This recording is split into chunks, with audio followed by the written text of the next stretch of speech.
Hey there, I'm Akanksha Swaroop. Now, on Tuesday, US President Joe Biden signed a bill into law. And what is it called? It's called the CHIPS and Science Act. What does this act mean and what are going to be its implications, whether it is the United States, China, or even Taiwan? Let's not forget, the idea or the bid behind this law is to expand the manufacturing of the semiconductor industry in the United States. Let me tell you what it is all about. So if you thought that US support to Taiwan is based solely on Taiwan's resistance to reunification with China, then you're mistaken, because the US interest in Taiwan is primarily based on the island's dominance of the semiconductor manufacturing market. Now, a host of crucial questions arise out of the current developments. Primarily, will the United States be able to beat China's low-cost production of semiconductor components? Also, is the race about billion-dollar investments for certain groups or companies? Or is the race actually about mass production at a minimum cost manufacturing? But what are going to be the implications of this law now, whether it is for the United States, China, or even Taiwan? Let's break it down for you. But before that, let me tell you what the US president had to say when he was signing the bill, turning it into a law. He said that the future of the chip industry is going to be made in America, and trust me, by that he meant that it won't be made in China anymore. Ready? The White House has touted this legislation as a big win for the US economy, one that will reduce the cost of cars, smartphones, consumer electronics, and appliances, all of which require chips. So what is the CHIPS and Science Act? The acronym CHIPS stands for Creating Helpful Incentives to Produce Semiconductors. But the urgency was realized during disruptions such as the coronavirus pandemic and Russia's invasion of Ukraine.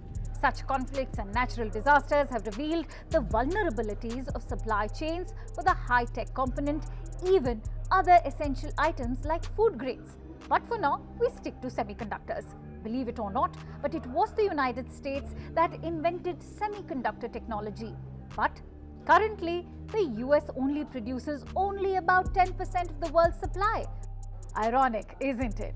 That too for a country that invented this technology. Also, because the world's semiconductor manufacturing capacity is heavily concentrated in East Asia.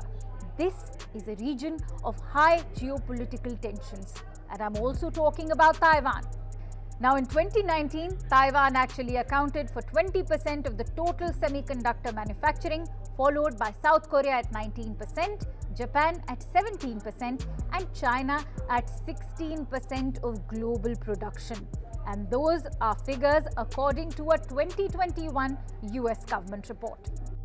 So here's the thing, when it comes to Taiwan, US is worried, not just because of China, but also because Taiwan dominates the industry as far as chip manufacturing is concerned.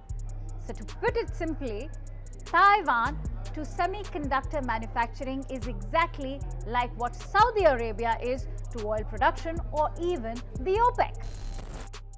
Interestingly, one crucial aspect of Nancy Pelosi's trip to Taiwan was also overlooked by many. Reportedly, Pelosi met Mark Liu. If you're wondering about his credentials, Liu is the chairman of the Taiwan Semiconductor Manufacturing Corporation, or the TSMC. This is the world's largest chip manufacturer on which the US is heavily dependent. Interestingly, many analysts view Pelosi's trip as part of US efforts to convince TSMC to stop manufacturing chips for China, in fact, invest in US and come and establish a base in the United States. Did you know that? Well, I'm telling you about it. Now, the other big question that comes to mind is, what is China's take on the CHIPS and Science Act? China's state mouthpiece, Global Times, has called the move as marking a major shift in US crackdown on China. They have also said that the attempt is doomed for failure. They say that, and I quote, it's futile to attempt to lure international semiconductor giants to decouple from Chinese supply chains, as China is the only country in the world that can mass produce semiconductor components at a relatively cheap price, something that no emerging markets can do, not to mention the US with its high labor costs and manufacturing hollowing out.